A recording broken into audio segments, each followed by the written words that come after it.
What's up, YouTube? I wanted to make this John Wick 4 review because I'm seeing it get the most universal acclaim for being the best John Wick movie and for being one of the best action movies of like forever, I guess. And I don't share the same opinion. I haven't seen a lot of people critiquing the flaws of the movie. One of the things I saw someone say was, "You don't go to a John Wick movie for the story or the plot. You go for the mindless action." And it's like, not necessarily. Not necessarily. Me, personally, I go to a John Wick movie because I find the world to be fascinating in terms of how the rules work with all the assassins and stuff. Um, the first two movies were written by Derek Kolstad. Not sure how you say his last name. And then he worked on the third movie, but he wrote the third movie, but he also had two or three other co-writers. And then the fourth movie, Derek Kolstad did not write any of it, and then it just had four other writers. But one of the writers was returning from John Wick 3 that he helped co-write John Wick 3, and you can definitely tell um, when you watch John Wick 1 and 2. We didn't watch John Wick 1 and 2, or 1, because my girlfriend had only seen the first John Wick. She hadn't seen 2 or 3, and I was like, all right, well, we're going to watch John Wick 4, so we have to watch 2 and 3. And honestly, I don't like rewatching John Wick 1 all that much because it doesn't have that much action. And I get the whole like fucking they killed his dog and it's like his wife's last gift or whatever, but like that isn't particularly fascinating to me because yes, I do go to the John Wick movies for action. And I hadn't seen the John Wick movies since the third one came out in theaters. But I have them on 4K, so I was like, all right, we're gonna watch John Wick 2 and 3. We watched John Wick 2 and 3 back to back, and then a couple days later, we went and watched John Wick 4 in theaters. And something I noticed was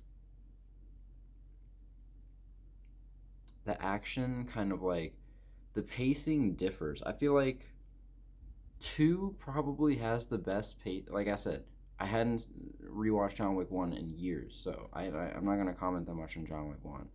I feel like 2 had the best story elements outside of 1, of course, for reasoning why John Wick would come back, and it also expanded the world with like the how the Continental expands its services with like how he can get his suits and stuff.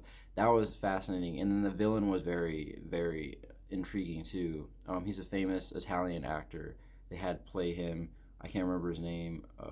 Fuck, but um, yeah, that movie was, and then just the setting of Italy was very nice to just soak in. And then the third one, I think the third one is the best in my opinion, in terms of like if you want action. Also, I forgot to mention John Wick 2.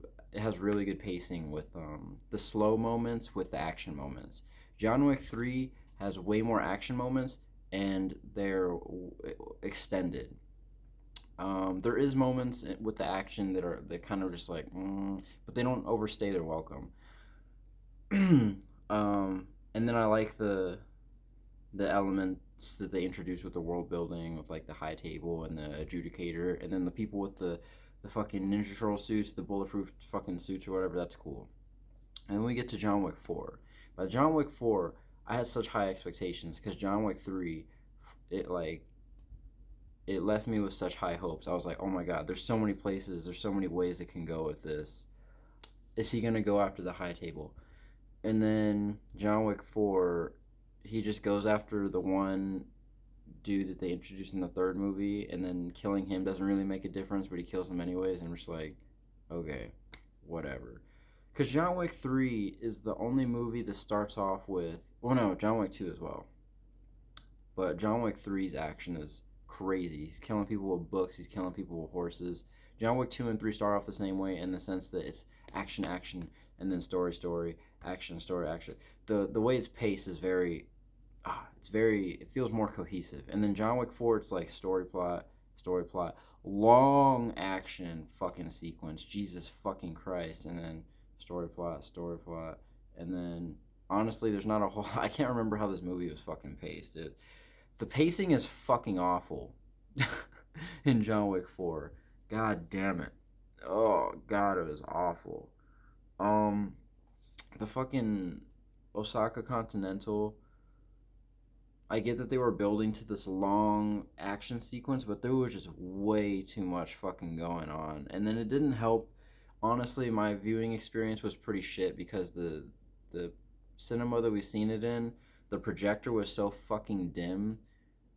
Like it was kind of hard to tell what the fuck was going on a lot of the time when the fucking scenes were dark. So that definitely dampened the enjoyment for me. But by the time we got to John Wick 4, I was already kind of fucking burnt out on all these goddamn action sequences, all the because it's nothing really new except like when he's using the nunchucks in the Continental, that was cool. And then they got the Asian dude, I can't remember his name. I just woke up, so I can't really remember a lot of the fucking actors' names. Um, I feel like he was wasted. He only had like one, or he had like two action scenes, but like I said, it was kind of hard to tell what the fuck was going on. So I wasn't like, ooh. Um, of course, like the Osaka Continental, they use like bows and arrows and swords and stuff. That's cool, whatever. They bring back elements from the second and third movie with the bulletproof suits, and then they bring back the Ninja Turtle dudes, but they have like cool like Japanese design fucking face masks or whatever. And then the Japanese dude dies. It isn't Donnie Yen. He's a famous fucking Japanese dude. I can't remember his name for God's sakes. And then it was like, oh, okay. Then his daughter's gonna want revenge. That'll probably come back in a later movie, or it won't, because they set up shit in the second and third movie that still hasn't come back. Like with uh, Ruby Rose, and then the fucking people from the Raid movies. He just had in common. There's like so many foes out there that still are not like. What are they doing in the background? You know what I mean? Like, are they waiting? Are they gonna bring him back all like a Sinister Six team up in a future movie or something? Like, what's going on with that? So, um, I mean, the nunchuck shit was cool, whatever. Donnie Yen is like one of the best parts of the fucking movie. Like, man, this it's the second time he's playing a fucking blind person, and that's something that the John Wick movies have been ripping off the Raid 1 and 2 since the fucking second movie. Honestly, no shit. Um, and in the Raid 2, they have people that are like super great at fighting with like impairments, like one chick's blind or whatever. And then John Wick's like, all right, we gotta we gotta have a person with an impairment. The second one, they had Ruby Rose. She's deaf. She fucking signs. The third one, I don't remember. There might have been someone in there with an impairment. But then the third one, they're like, all right, we gotta have a blind person so we can change the formula up a bit. And honestly, like, because after we watched John Wick 4, I was just so disappointed because the pacing was so fucking shit. Alexander Skarsgård, I'm all over the place. I'm sorry. Fuck. I don't know how to fucking formulate my thoughts. I didn't write any of this down. I was just, I was just struck. I was awestruck by how many people adored this movie, and I just did not feel the same way. Alexander Skarsgård was great. He doesn't have any fucking fight sequences, so like he has to make his villain so unlikable just through dialogue, and his acting for those scenes where he's just speaking is great. His accent's great. His little tiny like micro expressions for like little words, it's fantastic. Then the character of Mr. Nobody, he's such a non-character.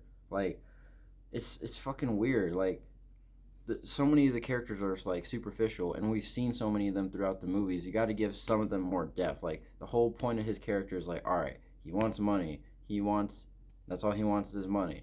And then John Wick saves his dog, and then now he doesn't want money or something. It's like, what the fuck was the point of his character? I don't know. And then Scott Adkins plays a dude in a fat suit. John Wick has to go kill him, and then I thought a cool fight scene was gonna happen between all three of them, but then John Wick and Scott Adkins run away, and then the other two characters are kind of just doing something, I guess. They're just trying to survive. And then Scott Atkins is like, all right, I don't want to run away. I want to fight.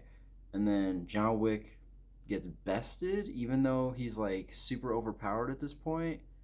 And then it like slows down the action, and you're kind of just like, what's going on? And then they start fighting again. And then that whole club scene was so fucking confusing. I had no idea what the fuck was happening like the entire time. Um, Jesus Christ. And then there's so much of this movie that I just can't even really like recall, honestly. Especially the slower moments, because there's not really that much world building. I mean, there's like a radio station for like assassins or something. That's about it.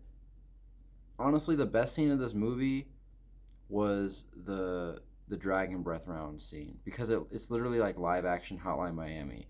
As soon as I seen John Wick come up the stairs and the camera was just slowly panning up, I was like, oh my god, are we in store for a one shot?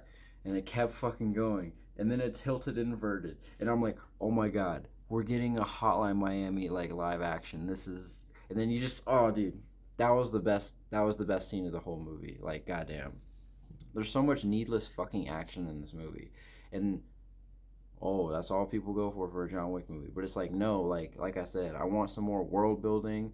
I want some more like connection between characters uh, for John Wick and whoever it is outside of some superficial, oh, I know you from a long time ago, but that's all. That's all you get.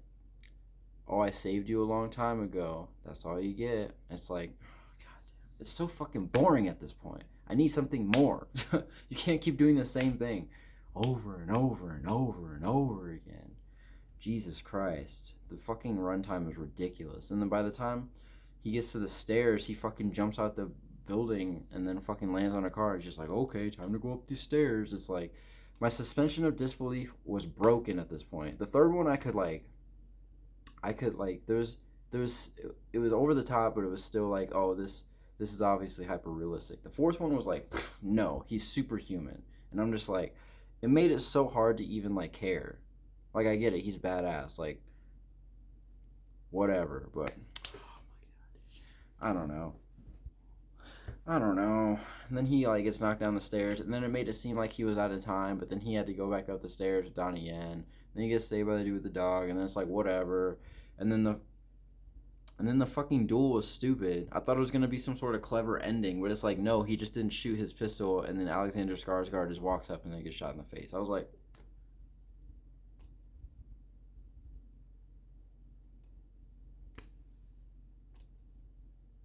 that was garbage. That was garbage. That was trash. What the fuck? Who wrote this? Because Derek Halstead did not have anything to do with the script. And then it's presumed that John Wick is dead, but obviously he's not dead. He might be planning something to take some sort of revenge on the High Table. But that would make no sense because he literally just wanted peace. But is someone going to come around and disturb his peace or something? I don't know. This movie was just so fucking exhausting, honestly. Exhausting and underwhelming. Those are my two main emotions from this movie. Exhausting and underwhelming. Like, Jesus Christ. And yeah, my girlfriend was not too impressed either. She just found it to be quite boring. Um yes. And then I was like, all right, we're going to watch The Raid 1 and 2 cuz I haven't seen them in a minute, but I remember them being my favorite action movies. And I remember I had rose tinted glasses when John Wick 1 and 2 came out, and 3 too, that because I was just excited to get more movies like of the same ilk of The Raid, because there's not really a lot of movies like that with that type of combat. But after watching The Raid 1 and 2, something I noticed that John Wick doesn't do, that The Raid does better, is each fight in The Raid tells a story. Even if the main character in the first movie is trying to get down a hallway, you get that he's trying to get down the hallway, and there's a reasonable amount of people that come at him, and he doesn't like immediately like focus on one dude to like kill him. He just does enough to get him out of the way so he can fight on the next person. And if that person comes back, then he's already damaged, so he can do enough more. He can do enough damage to get them completely knocked down, and it makes sense. In John Wick, it's like 2, 3 people. I'm gonna spend 3 minutes taking out this one dude. 3 minutes taking out this one dude. 3 minutes taking out this one dude. Three more people come in. 3 minutes taking out this one dude. 3 minutes taking out this one dude. And it's so formulaic and fucking boring. Unless he has nunchucks, and that's kind of cool. But it's still formulaic and boring. And like in for example, one of the best fight scenes ever in the Raid 2 in the kitchen. It starts off and it's an honorable thing. It's like they come up to each other and they're like shuffling their feet and it's like, oh, okay, all right, change fight style. And it's like, oh, okay, change fight style. And then the main character starts besting him and then he pulls out the karambit things and then it's like, oh shit, and then he's like, all right, I gotta get one of these karambit things, and then he gets it, and then it's an even fight, and it's like, oh shit, and it's like, it tells a story in itself. Like, the fights themselves inform you on the mindsets of the character, and John Wick hasn't done that at all. I don't think. And that is so much more fulfilling outside of just being dumb, mindless action. Like, it gives the action a sense of purpose and it gives the action a sense of direction. Because most of the action in John Wick is John Wick, he has to get from somewhere, he has to get from point A to point B, and then just people just come at him. And that's it. Like, that's how it is, like, the entire, like, franchise. And it's, you know, it was cool because it was novel. It's like, ooh, we get to see John Wick, like, doing badass shit. But by the fourth film, me personally, I was already worn out on that, especially after rewatching the Raid 1 and 2 and just, like, being blown away. Gareth Evans, please make a third movie. Please show them how it's done. Please, thank you. Please, thank you. I know you said you'd never make a third Raid movie, but please explore the Yakuza family. Please, oh, God damn it, please do it. Probably will never happen, but that's how I feel, man. So, if you share similar feelings, please let me know. If you think I'm a dumbass, please let me know. Do whatever you want to do. But, yeah, man, I had to get that out. I had to. So, yeah, thanks for watching. Smooches.